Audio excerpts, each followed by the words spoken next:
What's up, y'all? Welcome to the latest edition of the Black People Parenting Podcast. Of course, it is me, Showtime. I am your host, along with my lovely co-host, Dr. Tiffany Hey, Wiggins. y'all. Hi, Dr. Wiggins.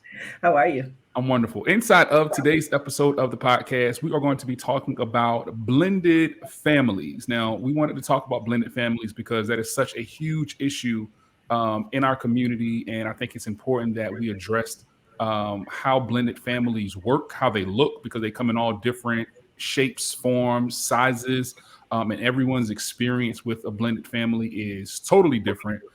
So we have two families, I should say, two couples that we actually know personally, who are going to talk about their experiences and talk about how they have handled having a blended family. And by blended family, Dr. Wiggins, you are the smarter of the two of us. So why don't you You can name me the family expert.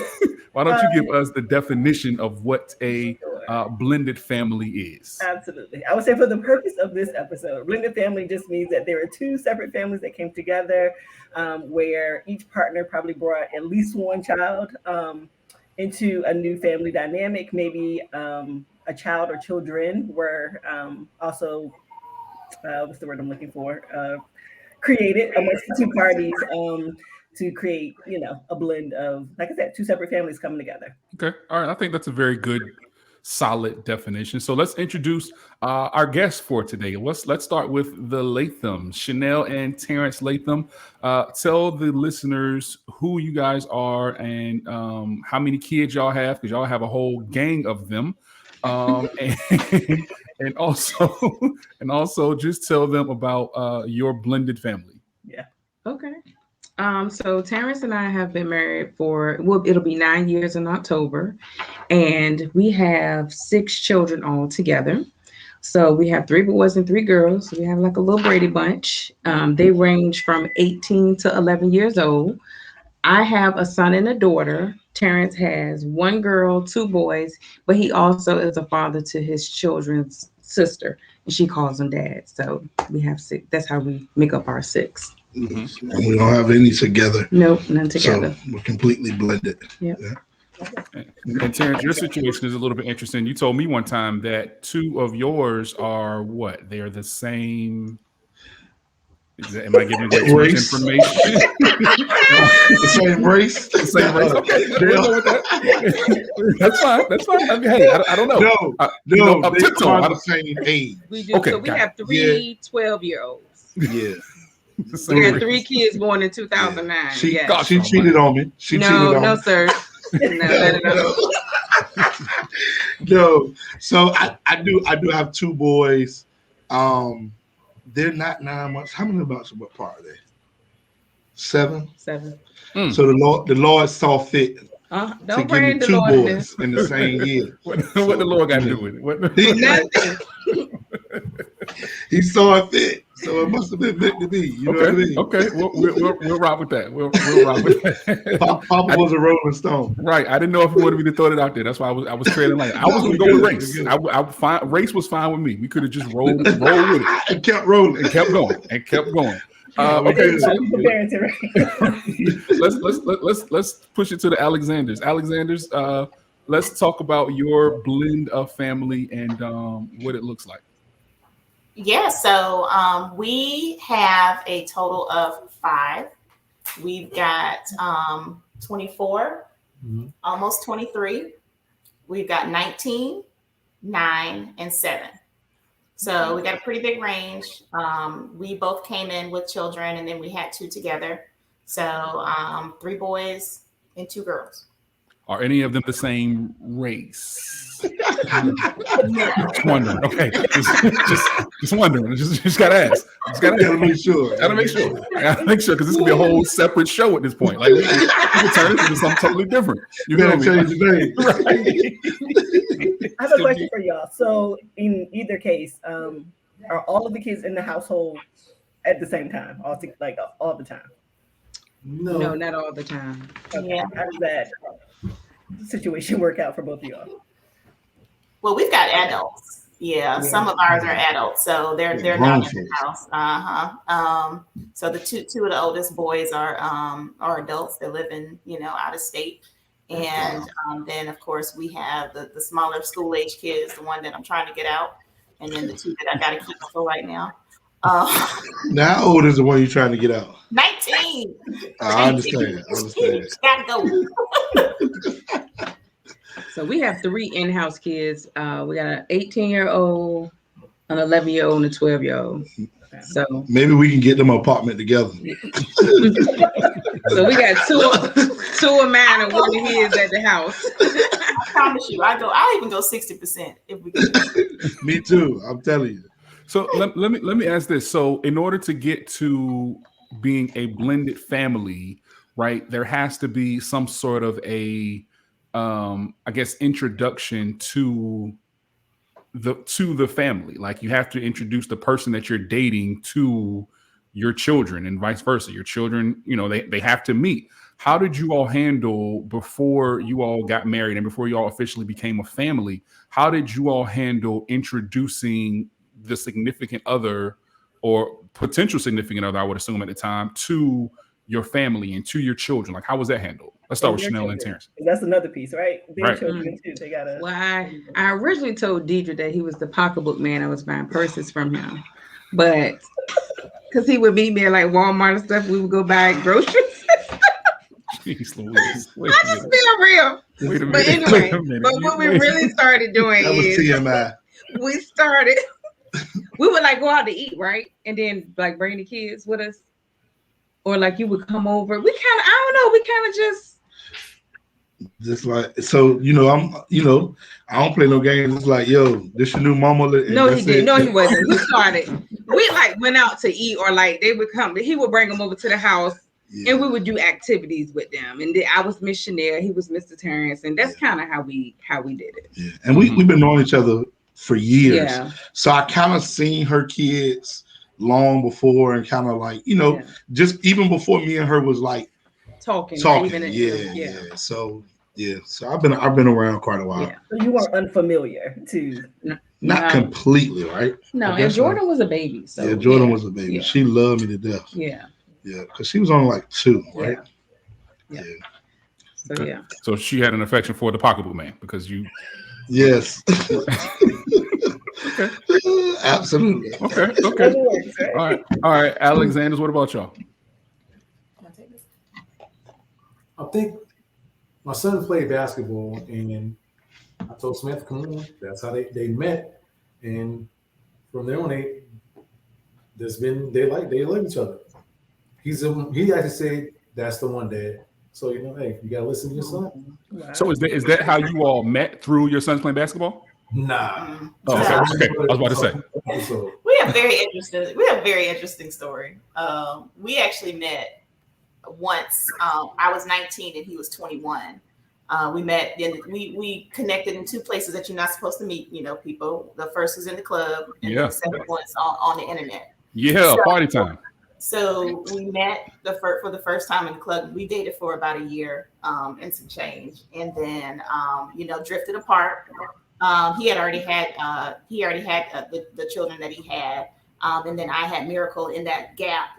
And then about 6 years later, we reconnected. I found him on MySpace, and we reconnected. I know MySpace, straight out of 2000. What's in your top 8? Yes, sir. Yeah, so it was like 2006, 2007 that we got back together. So the thing about us is like we had a different kind of connection anyway because we were together before. So it was just a matter of kind of bringing the kids along, and we were long distance for a minute, so I would go up to Northern Virginia where he was, spend a couple days. He would come down, so Miracle would be with her dad over those weekends, and I would come up, and then when we would find time on the weekends together, we always incorporated the kids. So it was interesting. Because we were like back, like we never left, and then we were like, oh, wait a minute, we got these kids. Right. We need to think about. So yeah. So how did you? Because we know how Darian introduced his son. Oh, he had to get the green light. But how was that conversation with Miracle for you? So with Miracle, it was just more. Miracle was about 6, So she was very receptive to Darian. So, it was always he introduced himself as his first name. So that's how he preferred to be called.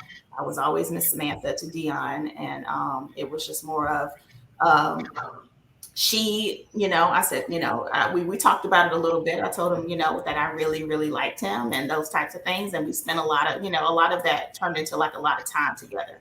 So eventually Darian moved down to Virginia Beach area, and we started living together. So it was kind of quick. I'm gonna lie. You know. 5 months, 6, less than that. It was more like 3. 9 months. He said 9 months. Okay. It's actually 2 weeks. It's Not 9 months. We'll go with 3 weeks. 9 months. Yep. So yeah, both of y'all said something that made me think. Chanel, you posted something on Facebook maybe a week or so ago that made me. I actually really thought about it, and then Samantha, you just said something that made me think. How do y'all handle titles and names? Because you are Miss Chanel, Terrence is Mr. Terrence, and I was like, man.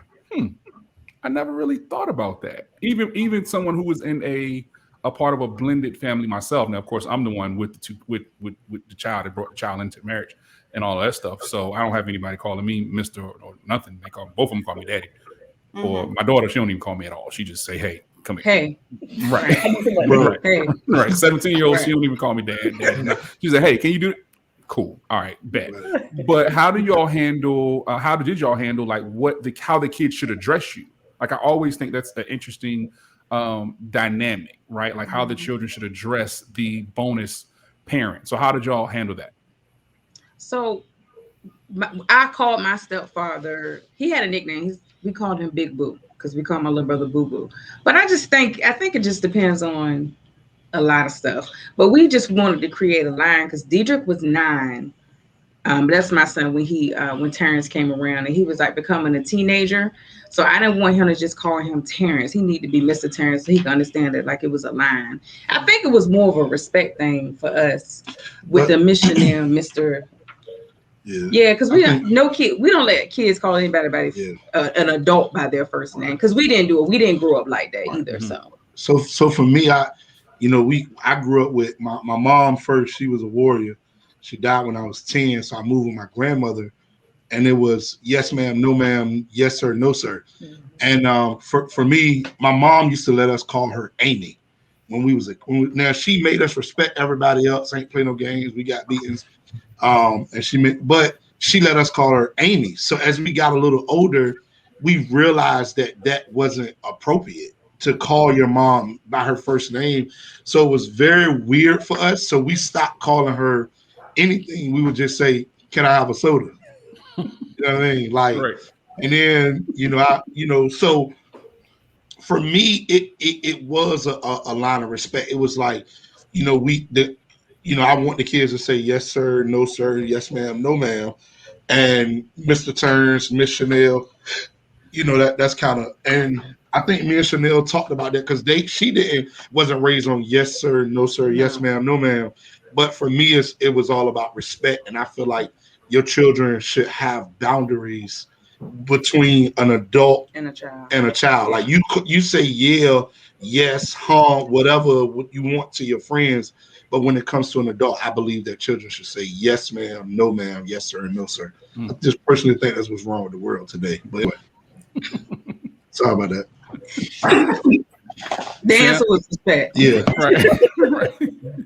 Alexander, what about y'all? How did y'all handle it? So I'll say that I did not push for anyone to call me mom.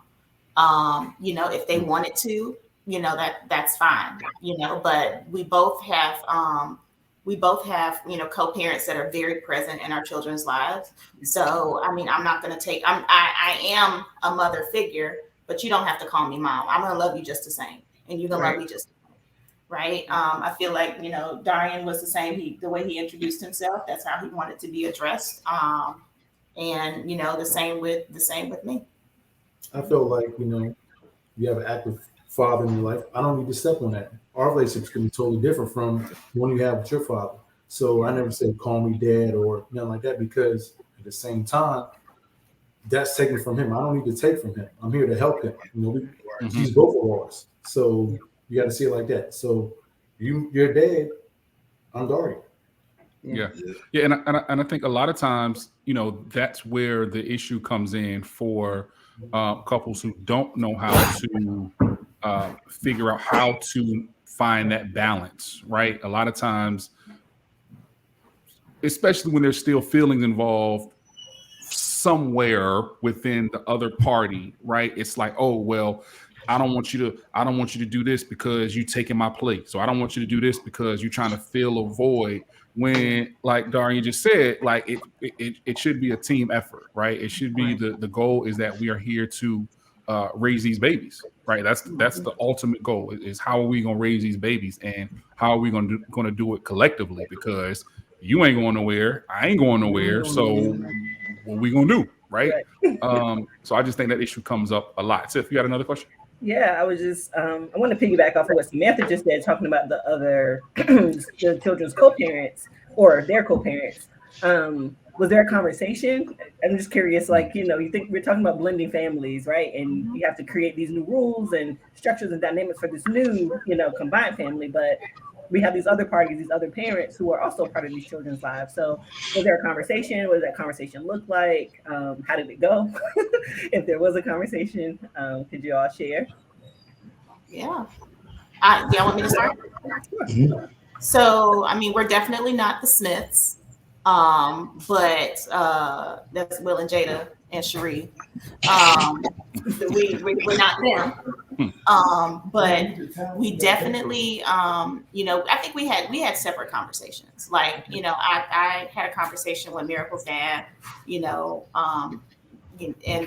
Donnie had a conversation with Dion's mom at that time. So, it was more of, this is what's going to happen. So, hey, this is, what I mean? And we it's not like we worked out steps after that. It was just like, this is more informational than anything. Right. It was good. That was amazing. This what we doing. Informational. This what we doing. That's why. That was informational. I like that. The day we got married, I told Terrence, I said, you need to call your children's moms and let them know. He was like, why? I was like, because it's a respect thing. Like, if they see it on Facebook, or if they hear, somebody else send them a picture or whatever, just go have a conversation. So we both have 2 outside parents. So we got 4 other people that we got to deal with. So keep us sprayed up. Absolutely. They good. They good. Bad. So he went and had a conversation the day that we were getting married. And I was glad that he did it, because I'm glad he did it. Yeah. Thank you. You're welcome. Darian, you sound like you were about to say something. He didn't want to call. I understand. That's a problem right there. Things change. Like, you hear things that you really don't want to deal with when you say, look, this is what's going on, or hey, this is my wife, and where'd that come from? Right. Yeah. At the end of the day, I really didn't need her approval for anything. That's how I felt. Right. So it was formal that, look, hey, this is what's happening. That's it. That's it. What we said after that was irrelevant to me, because I just told you what I did, not what I didn't ask your opinion. Right. So, and to be honest, she was more acceptable than I thought. It's like, okay. Mm-hmm. And I think that's the difference between men and women a lot of times. Like, women are trying to, especially in these types of situations, women want to prevent the drama. Men, on the other hand, are like, all right, well, it's going to be what it's going to be. Like, if she going to come with that, it depends. We're going to handle it how it comes, right? The women, who 10 times out of 10 is the smarter of the two, they're always going to say, look, go ahead and alleviate this before it starts something. They're foreseeing what could possibly happen. The brothers like us, we just like, all right, whatever. I don't got to answer to her, right? She don't run. This is us. She don't run nothing over here. Like, we got this. This is us. I see you get that child support order, Right. and then see. You like, hold on, we got to be, because I mean, I know couples where the wife is confrontational and the dude like, bro, like, hold on, you know what I mean? Because we, you know, it really affects our, like, if you're the dad and the kid lives with the mom, most men don't want to be going to court and I got to go to visitation. Like, I just want to see my kids, spend some time with them and do, you know, so, you know, that was one of the things for us. And Chanel, she grew up co-parenting, like co-parenting was her thing. So she was so cool with her kid's father.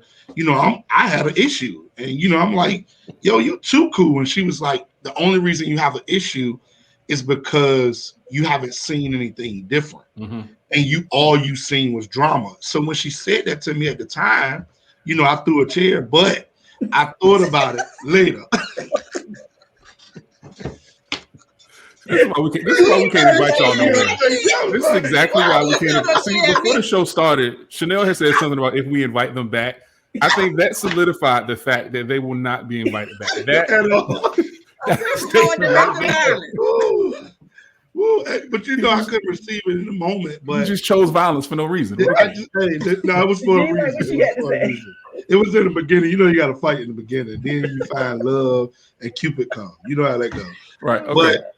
But yeah, so, you know, for us, like Chanel really helped me learn to co-parent. And then when one of them got, you know, got a spouse, it made it easier because it was another like credible other, like, yo. Yeah, her husband. Yes. It was a good co-parent with his children's mother. Yes. So she kind of had it on both sides, but she had to give in a little bit, like, all right. So Chanel helped me, he helped her, and in essence, it kind of brought us together, you know. So we good, like everybody is good now. I think that dynamic does change as people kind of move in and out of relationships, like especially if that person is not with someone. That dynamic changes. It goes up and down. I mean, you know, I guess it's more of a time factor. Like I got a little bit more time to or wasted or energy to waste, or something, right? But it's something that happens. Either your time is not being occupied or you're not fulfilled in some area, and you just, you know, you want to. Pick. The information. That type of thing. No balance. Because I went through it with Miracle's dad, just like, not touching you, you know, and I'm like, it's not. So, and they didn't, you know, but you know, it is what it is. Like my son lived with me before, so we'd already been through the process of her dealing with somebody who I was dating or being with at the time. So we'd already went through that.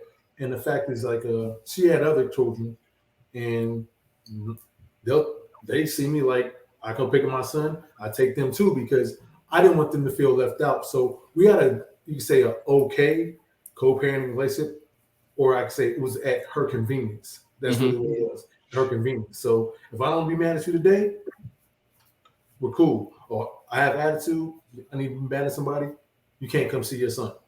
You know, that happened a couple of times, but she, like I said, she grew out of it. I grew out of it because we went tit for tat, because at the same time, I never wanted to feel like she had one up on me, or I didn't want my son to think that I didn't care. So I never ever say anything bad. I never, you know, I'm like, cool, you got it, hang up. And then as he got older, things started changing. So when he realized what was going on, I didn't have to say anything, because he would say something to her, like, you know, I want to see my dad, or why I can't do this, or why I can't do that. And then she said she felt like she didn't have to answer him, so she kept, over time, it just disappeared, and he was here. So let me ask this, because you made a great point, and I can relate to a lot of those things that you just said. So I want to ask for, let's say the relationship with the person, the parent that's outside of the relationship, right? So the other parent, right? Let's say that relationship is somewhat contentious and volatile, and you know, it has its ups and downs. For the other person that's in the relationship, so Samantha, this would be for you. What strategies did you have in place, or what strategies did you put in place to help him through those situations, right? Because I've been in those situations where the relationship with my daughter's mother has been extremely stressful and extremely painful and extremely just, we going at each other's throats. But what helped me through it sometimes is when I had somebody to redirect me, right, and to help me manage my emotions. So, Sam, what were some of the things that you did as the person, kind of like the inside person, right? Because you and he are together and y'all see each other every day and every night. And I know you don't want to see him hurting and going through those things. So, what are some of the things that you did to help him through those times when the relationship with Dion's mom might not have been its best?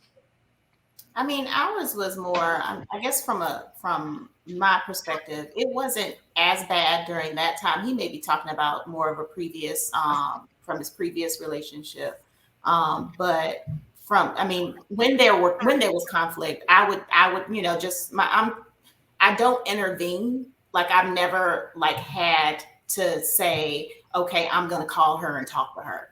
That's not my place. Because that's his relationship that he needs to manage and maintain, right? My part was just more of, let's decompress. Let's actually talk through what was happening, and then we can kind of feel out who's not necessarily fault, but who can take credit for this and who can take credit for that, right? Because sometimes sometimes the situation was a little bit, equally fed. And then sometimes it was a little off balance. So I was more of, I always try to keep a high level, a high level kind of bird's eye view of kind of what's going on and try not to be in the moment so much.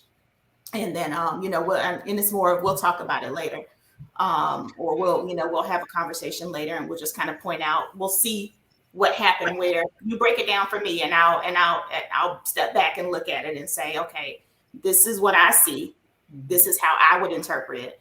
And then this is what I would do to move forward. But, it's not easy to see, especially when it's your husband, like it's tearing him up, things are not right. And nobody wants conflict, but, I don't think we had a ton of that. I think it was just more of when we did, how we worked through it. Yeah. Cool.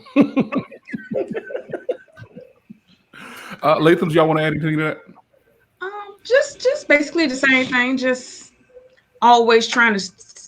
Babe, let me tell you from a mom's perspective. Let me tell you from a woman's perspective why she's reacting like this, why she may have said that, or why she got these restrictions right now. Like I would always just try to make him kind of see it from her point, but it does bother you to see your husband hurt and upset, can't see the kids. Like it's a lot. I always encouraged him and told him, you are being the best father that you are allowed to be.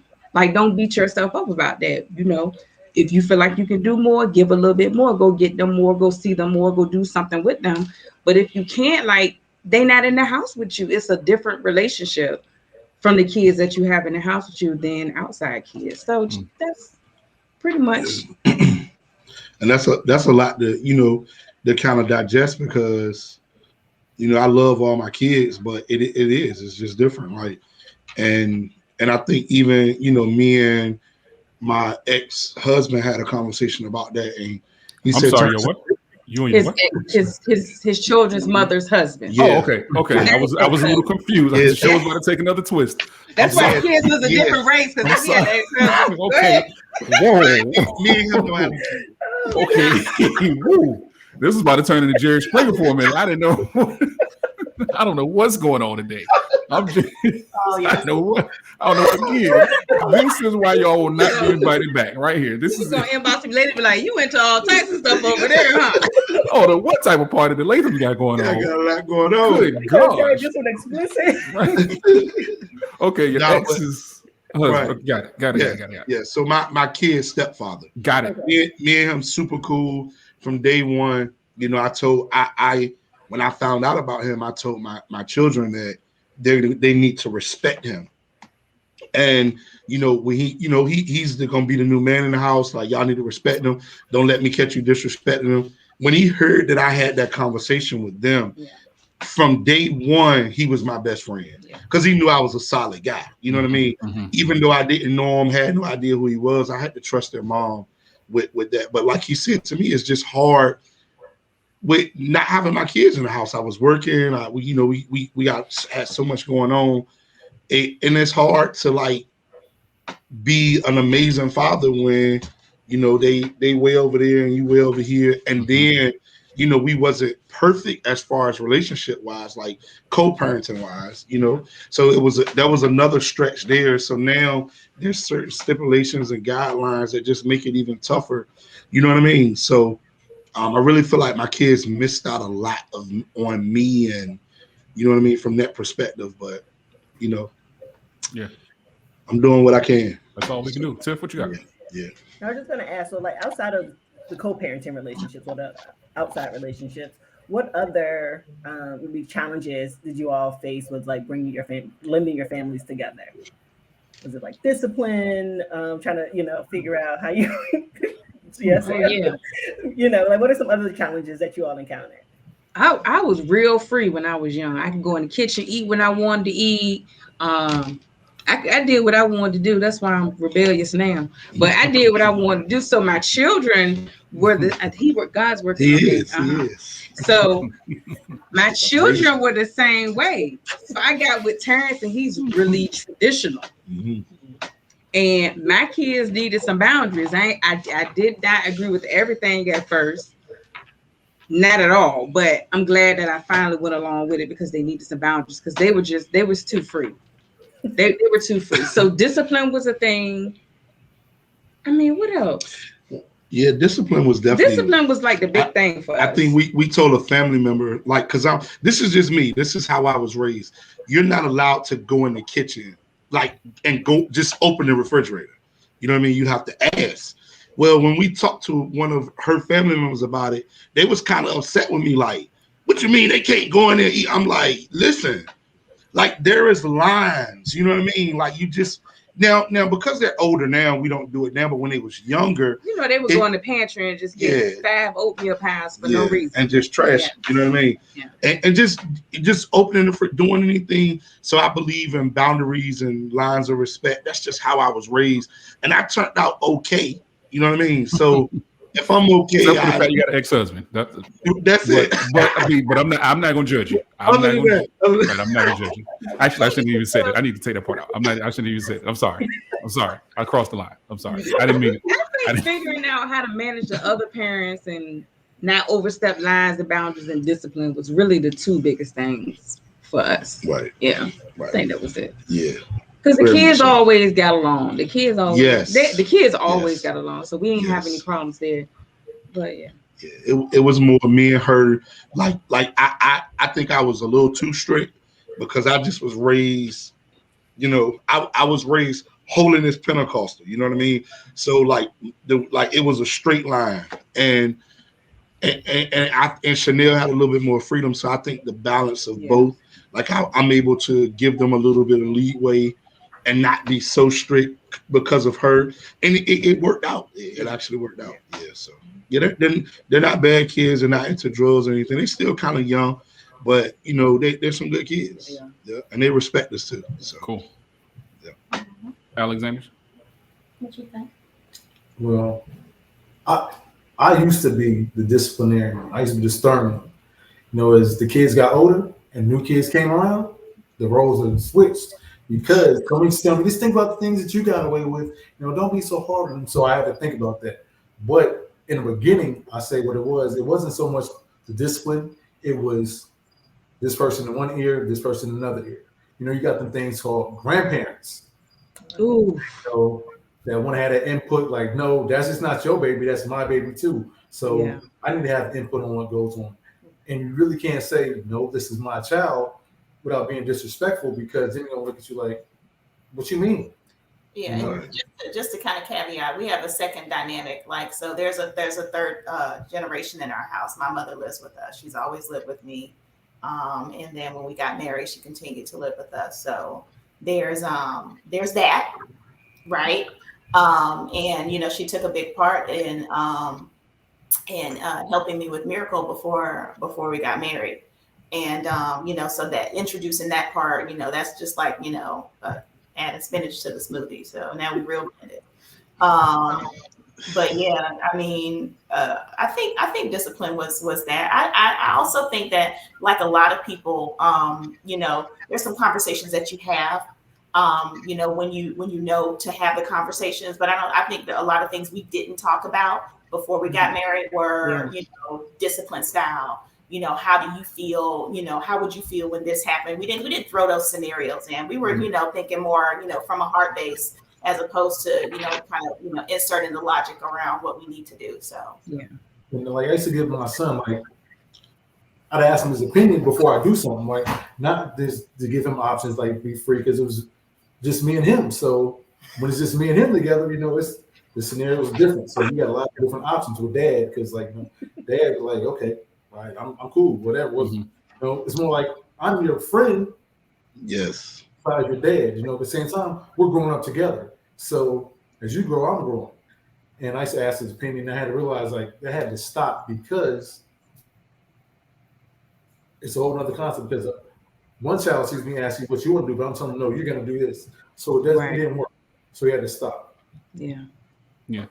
Now, I want to pivot just a little bit, because, one of the things that we all are dealing with, whether you are a blended family, whether you're single, whether you're married, whether you have children, whether you don't have children, is COVID-19.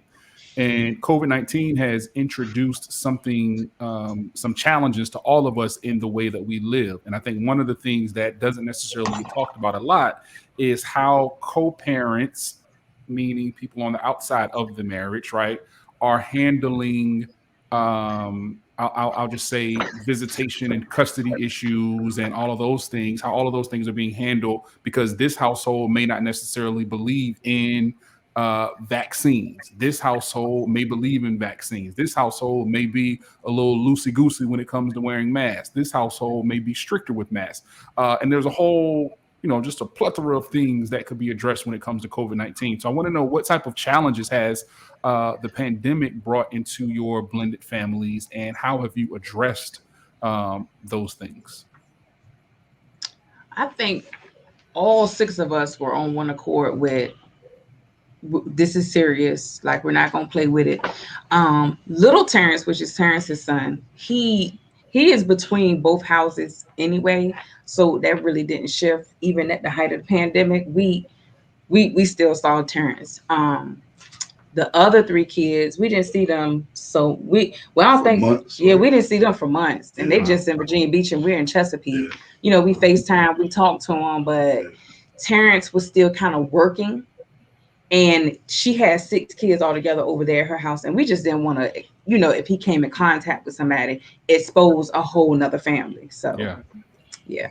So that's how that went. But she was kind of against me being around too, especially in the beginning. She was very against me being around, and I think it eased up a little bit more as time went on. But again, I was out the whole time. Like, I'd never, we had businesses, and one of my companies, we got busier. You know what I mean? Like, it was like 2 weeks maybe that we it quiet. I told my guy, I said, man, we might be filing unemployment, and then all of a sudden, we were so busy we couldn't keep up. People were coming in and getting their cars detailed and sanitized. We own a detail shop. So so he was still out in the public a lot. Yeah. So he was the one we sent to the grocery store and did everything, because he was already out, and I kind of stayed in the house with the kids, because Terrence has asthma, little Terrence. So we were real cautious about going out and taking him anywhere and doing anything with him. But yeah, that's pretty much it, how we handled it. Yeah. What about y'all? We didn't have too much of a problem, because the older kids are the ones that have separate parents. Our 2 smallest ones, they're just there. So with Miracle, she was too focused on trying to get out of the house and not go visit people, but just getting out the house. And only thing was a little bit harder was not being able to see Dion and DeMarcus's butt. Yeah. So like FaceTimes, conversations, talk. But I had corona, so my son's mother had corona as well, and then he ended up getting it. So he realized like, yo, it wasn't a joke, and so he knows. But I'm pretty sure now he coaches at Virginia State, so I'm pretty sure they got steps in place. So he's pretty good. Yeah. I think we all done had a touch of that Rona at some point. I mean, I feel like I had it. December 2019. I feel like I had it. Down 2 weeks. Anywho. But you back. Yeah, I'm back. But you never left. So let me ask you all, is there anything, so y'all been doing this for a while now, y'all been married, raising these kids, blending these families. What's something that you would say has worked? Like if someone was like, yo, how we gonna make this happen? Like what's something that you say, like you absolutely have to do this in order to have like a successful blended family? If you're the stepmom, you have to mind your business. Ooh, you do. You have to mind your business. Mm-hmm. If they are having a conversation about something, that is their conversation. If he wants to have a conversation with you afterwards, then you can talk to your husband. But I see stepmoms all the time overstep boundaries, and I'm like, you are the one causing all the drama. Because if you just let them talk and have a conversation, which you already add intention because you the wife over here, just stay out of it and let them work it out. But I think that's some great advice. I think that goes for the male as well. You know what I mean? Because I've let her have some conversation. I only had to step into one conversation. And the whole almost 10 years we did both time, one time only one, for both of us. And it just we both might get loud and whatever. Yeah. You know what I mean? But it was one conversation I stepped in just because it went too far and my name was mentioned. So I just got on the phone, was like, look, man, we trying to help. You know what I mean? Like this ain't like we ain't here to fight. Like that ain't what this is about. Not on the phone. Oh nigga, oh, forgive me for the words, but you know what I mean. But not invited back. Not invited back. Nope. Nope. That's it. That settled it right there. That's I knew we were gonna make it back. We'll never do 2 podcasts. Nope. All right. That's it. That put the nail in the coffin right there. That was it. I was teeter-tottering a little bit, like maybe I should give him another chance. Then he drops the N-bomb, and that's it. Nope. That's it. So like just stay in your lane. Just stay in your lane. Like I kind of always stayed in my lane with my boo. That's my boo. I call her my baby mama. And we had 2 hard conversations. And then after that, we was like, we good. Like she come over Thanksgiving, Christmas, dinner. We playing birthday parties together. Like That's good. That's good. Alexander's. Yeah. I put conversation on speakerphone, so so she could hear what she has to say, because I didn't want her to think that I was making up what was going on. Like, yo, so she knows how she is, but over time, I don't try to get into their conversation because, like you said, that's between them two. Because it may be a time where she intervenes and she shouldn't intervene, and at the end of the day, her well-being is more my concern than his mother's well-being. So home is better. You said the right thing there, buddy. Good job. Good job. I guess my advice would be if you maintain the focus on the children, I think a lot of things will work themselves out. As long as people are remaining, as long as the focus stays on loving the kids and making sure that the kids' best interest is attended to, then a lot of things will work out. And that goes a lot further than any kind of lip service you can give. Yeah. So just making sure the kids feel loved. That's important. That's so important. That's it. And that's important, especially when you're blended and you're already kind of an outsider. And I'll make sure that you feel love from me. I'm not going to force you to have a certain feeling towards me, but if it comes and it's natural, then that's great. Just like calling me mom. You don't have to call me mom. You don't have to. Not that I don't want you to, and I wouldn't love it if you did, right. But I'm not going to force you to. Right. That type of thing. Was the type of bonus parent that your significant other would be prior to you getting married, was that something that you considered before you got married? Like, did you take into consideration the type of parent that they were before you decided to tie the knot? Oh yeah, absolutely. Absolutely. Yeah. I mean, again, thinking about it, I'm not necessarily sure. Like I said, there's a lot of conversations that you don't have. Right. And there's a lot of assumptions that you do make and a lot of hopes that you do have. So, yes, you think about it, but, did you verbalize it? That type of thing. Did you say, this is what, my expectations are? I think a lot of times, especially when you're younger, like we got married, I was 28. He was 30. So we've been married for 13 years. And it's more, we weren't at a place where we were kind of comfortable with communicating expectations. So, now I am, but I've matured though. So it's just, knowing what my expectations, what I thought my expectations were they fulfilled? Absolutely. But as you grow and you evolve, those things will change. And now it's more of, communicating what you feel you need in order to succeed, or what you feel the family needs in order to succeed. That's good. Terrence, you want to say something? I was gonna say, I forgot what I was gonna say. I'm sorry. Don't worry about it. You won't be invited back. Don't worry about it. Tiff, what were you?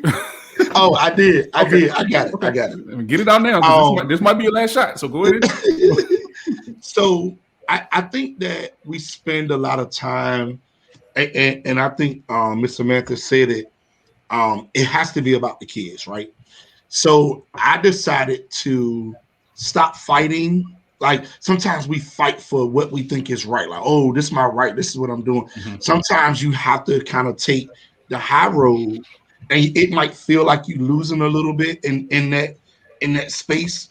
But if it's better for the kids and y'all not fighting and all of this craziness going on, sometimes, some situations are just difficult. You know what I mean? And some people are difficult. Not saying that her or myself or anybody was difficult. I'm just saying, like, I decided, okay, let me try to do some of this stuff, their way. And after doing it their way for a little bit, things worked out, and we was able to come to common ground, because we was able to get our relationship to a place where we could have a regular conversation. You know what I mean? Mm-hmm. Only because I'm like, yo, let me just do it this way. We get cool. Now we can talk, and now you kind of respect me. I respect you a little bit more. You don't hate me as much as I hate you, and vice versa. You know what I mean? And now you can take what I'm saying. So I want to give that advice to people too in blended families. Like, stop fighting for your way all the time, because sometimes it's just a uphill battle, and at the end of the day, the kids just lose. Yeah. And they see y'all fighting, and then we wonder why they growing up and they got a baby mama and baby daddies, and it's dysfunctional all over again. There you go. I also want we start taking into we start thinking about the kids' personalities, right? Because sometimes this kid does this because this is what their dad does, or this is a personality trait they got from their mom. Like, you don't understand it, and it doesn't bother me because I'm kind of like that. Like, my kids are kind of like nonchalant, like they don't got a whole lot of emotions. Like, they're like me. So I understand them. Whereas Terrence might have felt like, oh, I talked to him and he had like he didn't care. I'm like, no, he hurt, and he just doesn't, we had to like take some of that into, what's the word I'm looking for? So consideration. Consideration. So, and that made it easier once we figured that out too. So we talked about that and kind of break that down a little bit more. Like, what I realized one day is, and me and her had this conversation, this is why, like what she's saying, was like, man, like your son came from you and his father, right? My kids came from me and their mom. So they are a mixture of us, right? So where I would understand something that my son would be sensitive, right? and because Chanel wasn't as sensitive, I'm kind of a sensitive, laid back, nice guy. So she probably would understand how, why he's being sensitive or why. And the same way I couldn't understand why her kids would be nonchalant, don't care, because I took that as disrespect. You know what I mean? But I stopped taking it personal and just started understanding, like, this is kind of a personality trait. Because Chanel act like that. So I'm like, he came from his daddy, who's laid back and don't get a whole bunch of emotions, and then his mama that'll throw a chair. You know what I mean? Not me. So, no, she won't. Next question. Not no more. So all right, you might get invited back. You redeemed yourself. So it really like when I started to understand that, and I think we both began to we stopped being judgmental is the word I'm gonna use, and start giving the kids a little bit more grace. Yeah. I like that. And I think we as human beings need to do that a little bit more often, right? Because across the board, like we don't take into consideration people's personality types. Like some people are just naturally introverted. Some people are just naturally extroverted. Some people need to have interactions with other folks. Those things drive them, right? Those things push them. Some people, they need to be by themselves and they get rejuvenated from spending time with themselves. Where in my case, like my daughter, as she's getting older, I'm starting to see that she's just like me. I'm talking about to the T. I'm talking about when you ask her a question and she gives you that one word answer and you ask her how she's doing and she says fine, and it works my nerves so bad. But when somebody asks me how I'm doing and I say the exact same thing, I'm like, oh, that's where she get it from. Yeah. She get it from me. But my wife is more understanding of that, right? Because she's known me for over 20 years. She see both of us. Me, I'm like, yo, you got to get out of that. Like you can't, but it's like I'm looking in a mirror. In a mirror. And it's like especially at this age of 17. And I'm like, oh man, I really don't like you. Yeah, but and I don't like you because you act like me. That make it even worse. I can't say it on the show. I'm sorry. I'm sorry. I take it back. I think it sometimes, but it's because of the fact that she's acting the same way that I act. Right? When I'm on the phone with my mom sometimes and I'm ready to get off the phone, I'm like, yep. All right.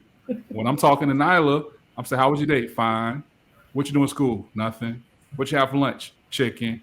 One word, and I'm like, yo, we're the same person. But I think that's very, very key is that you have to understand the kids' personalities. And I think as adults, a lot of times we don't do that. We don't take into consideration the personalities of these young people, and they come from us, right? They come from us, and they are a reflection of us. No, I was just going to turn the page a little bit as we're going into the fall and holidays will be here soon. I think blended families sometimes have some struggles with kind of managing holidays. So just curious if y'all had any advice or anything y'all want to share about how you all manage holidays with your blended families. You want to go? Go ahead. Not yet. So my two children usually go with their fathers. Mm-hmm. And that's it. Like I had them all year. They don't got to be at home. They Christmas. They open up the gifts and then they go with their dad, with their other families. Sure, we play it by ear. Who? For you? Yeah, but we kind of play it by ear. We always have little turns, though. Yeah, we got little turns. That's my other one. Yeah. But the other three, like, you know what I mean? Like they schedule's kind of a little bit busier than mine. Some days.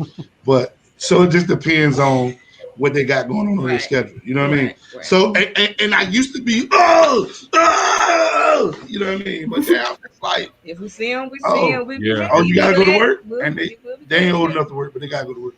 So when I get them, it's my time. I'm the fun dad. We're gonna have some fun. Yeah. I'm speaking life into them. I'm talking to them.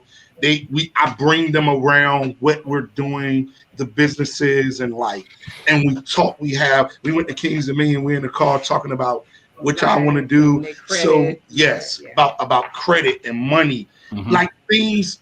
Every time I get them, I'm like it's an empowerment session. You know what I mean? So they'll remember me for that, in spite of. They'll remember. That's dope, Alexander. So we did holidays with Miracle because we had moved to Atlanta, and Miracle's dad was still in North Carolina.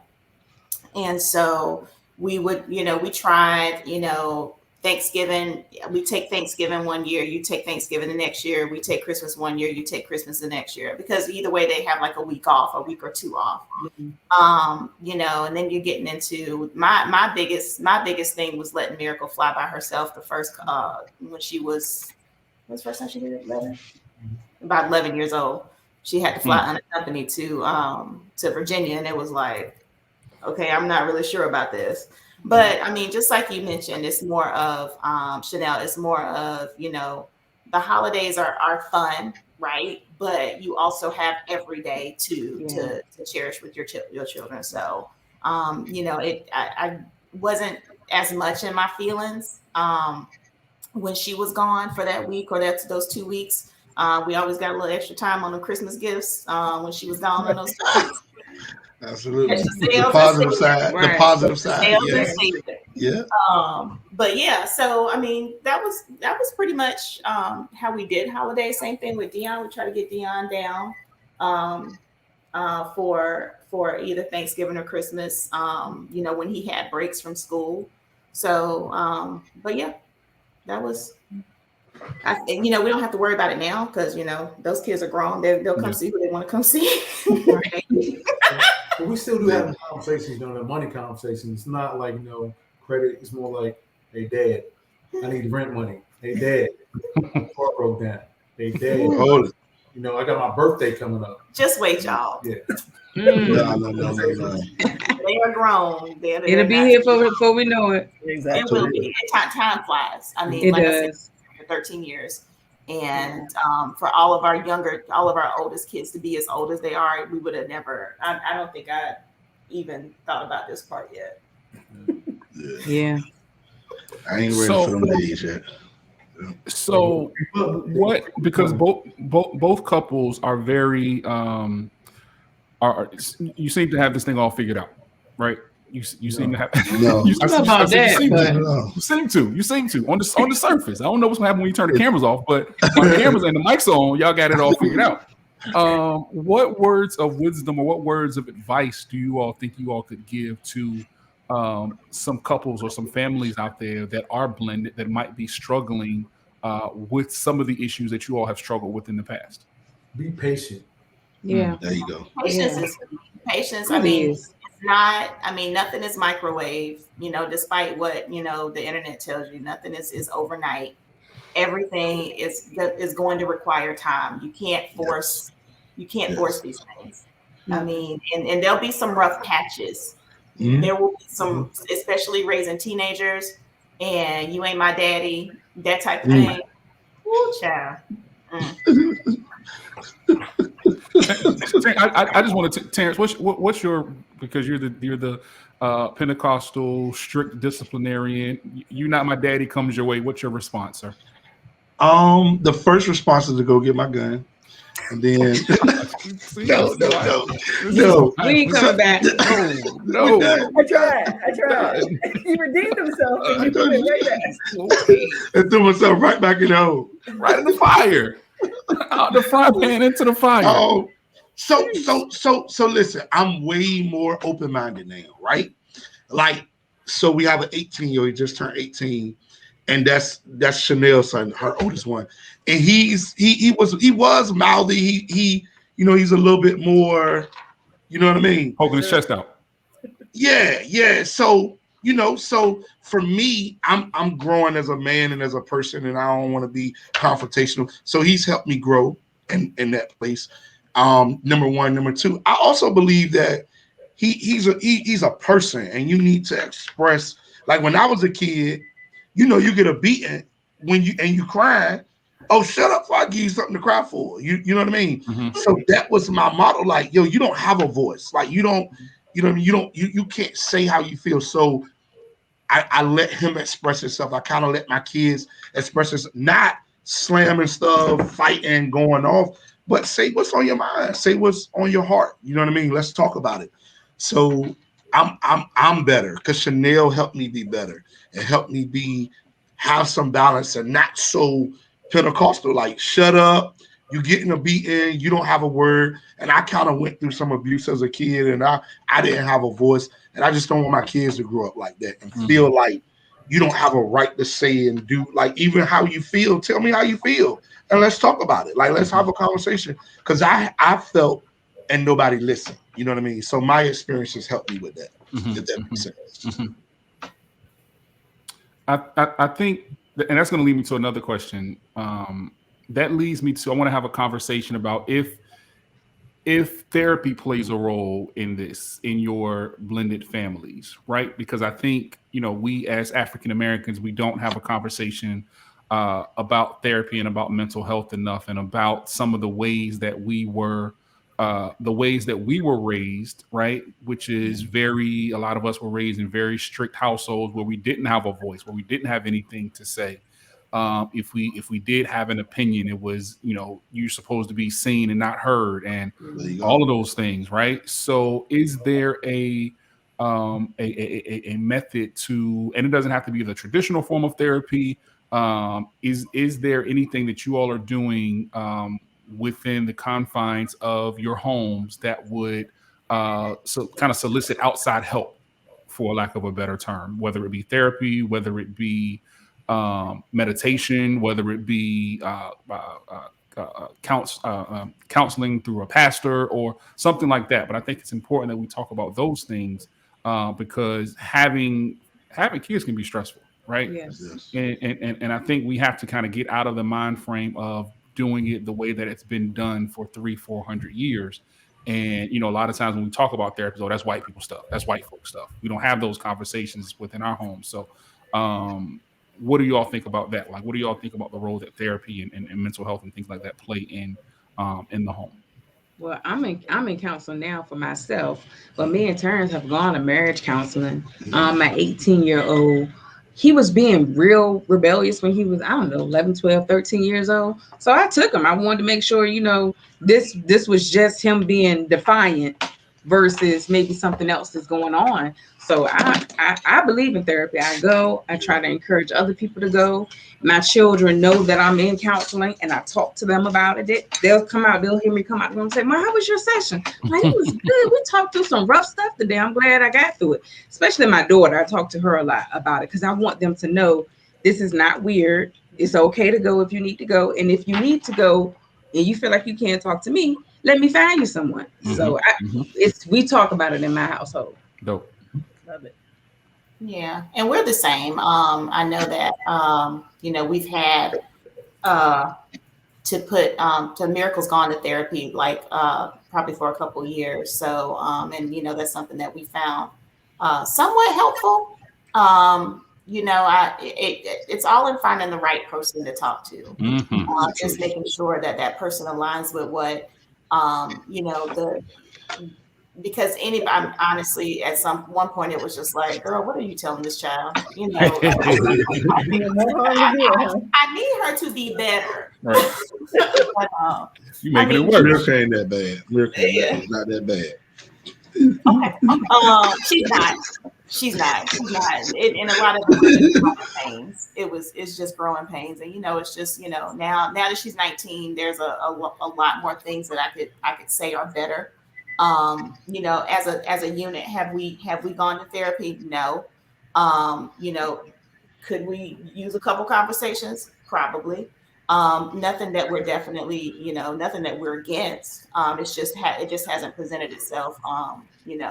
And I guess you don't want it to burst. You don't want the bubble to burst. But I don't think we're definitely at a point where we need to have any type of conversations with anyone outside.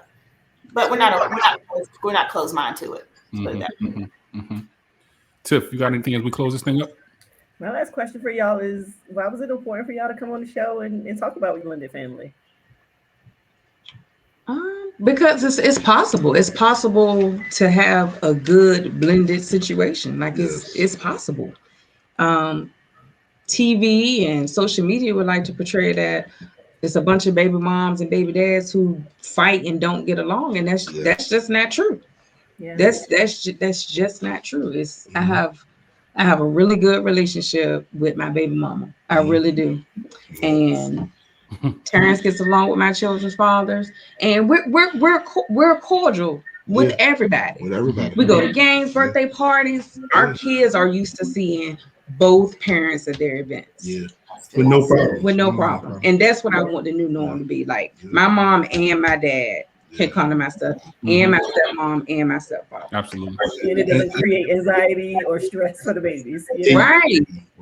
And Chanel was raised that way. Like her parents was really, her mom went on trips with them, her dad and their spouse and all of that. Like, and they was good. So Chanel really taught me. So when you presented the opportunity for us to do this show, I felt like Chanel really, because she helped me so much, and kind of like she's kind of the center reason why, you know, we kind of got ourselves together. Like I got myself together to be able to co-parent better. So I wanted y'all to hear what she had to say, and you know, and hopefully help some people that, because we went through a really rough patch. You know what I mean? And if we can help somebody, we would love to. So yeah. And ours is his reason is because I asked him to, and he said, now you gonna come Terrence with that sweet. He poured his heart out, and then you gonna say he just up here because I made him. I asked. I think she should get kicked off too. He got a t-shirt. Right. Yeah, she's part of the team. Yeah, she can't go anywhere. I need her. So yeah, I mean, I thought it was important because I mean, like Chanel and Terrence said, it's important for people to see that you can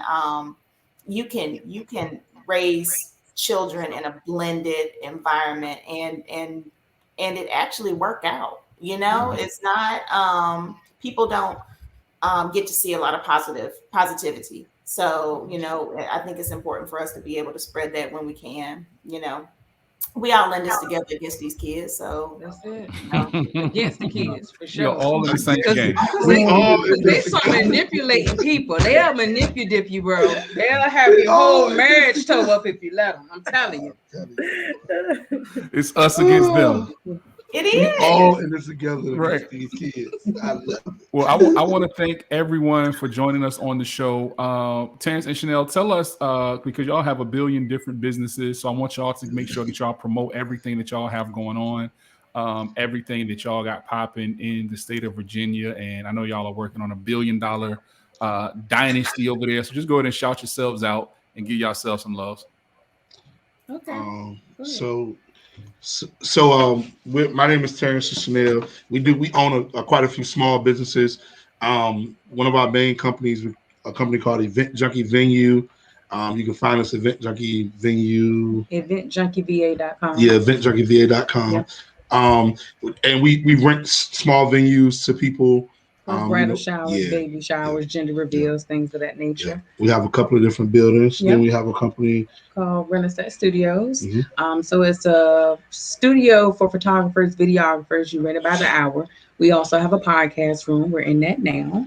I have my own business. It's called Submitted Wives. It's for wives and wifehood and struggles of being a wife and how we all need to work on being submitted, because that's the core principle of Submitted Wives.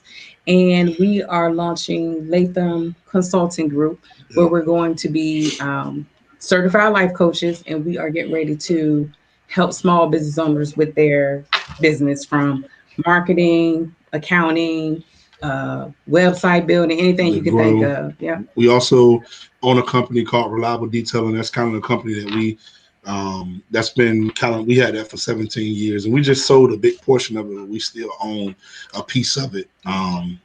So, and I'm also a photographer, which I don't consider a business. I just love what I do. I love doing that. So it's tshotme.com. Yeah, TEE. Yeah. Shotme.com. Yeah. And we also have a nonprofit. We do, called Legacy Forward, and we're working on launching that, and that is to focus on families in the area to teach them financial literacy and all that stuff. So the things that they're not teaching in school, we want to teach you how to save your money, make money, how to be smart, make better decisions, to think better, help people grow. Like that's really what we're gonna focus and teach people how to be business people. Like, you know, not just own a business, but handling business, even on the phone, not just like, yo, what? Like to be able to, so. Or not just saying the N-word on a podcast. There you go. There you go. Right. Edit that out now. You gotta bleep that out. Promo. I said super duper. I'm super duper proud of these black people right here. I will tell you that right now. And contrary to what I've said, they will definitely be invited back to the show. I will go back on my word. But they're on probation. I'll just say that they're on a probationary period, and we'll see how they behave before the next time. Absolutely. Alexanders, let us know how we can find you all, how we can contact you all, and just anything that you all got going on that you think that people need to know about. Yeah, absolutely. So, of course, shout out to the hubs, Beyond Dreams ENT on Instagram, BeyondDreamsENT.com, t-shirts, custom shirts, apparel, jackets, sweaters, whatever you want. Anything from helping you figure out what your logo is going to look like to from ideation to printing, he can help you with that. And you can find me at Black People Here, either circle or on the Facebook page.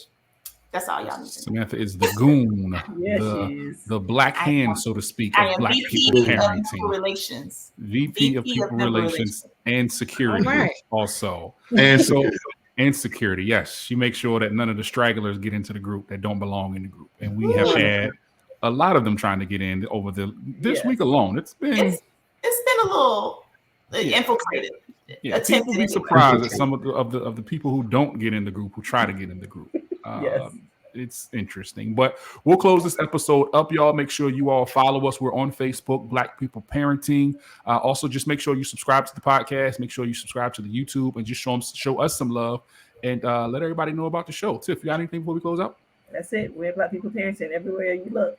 All right, that's what it is. Let's check out on the next episode. Peace.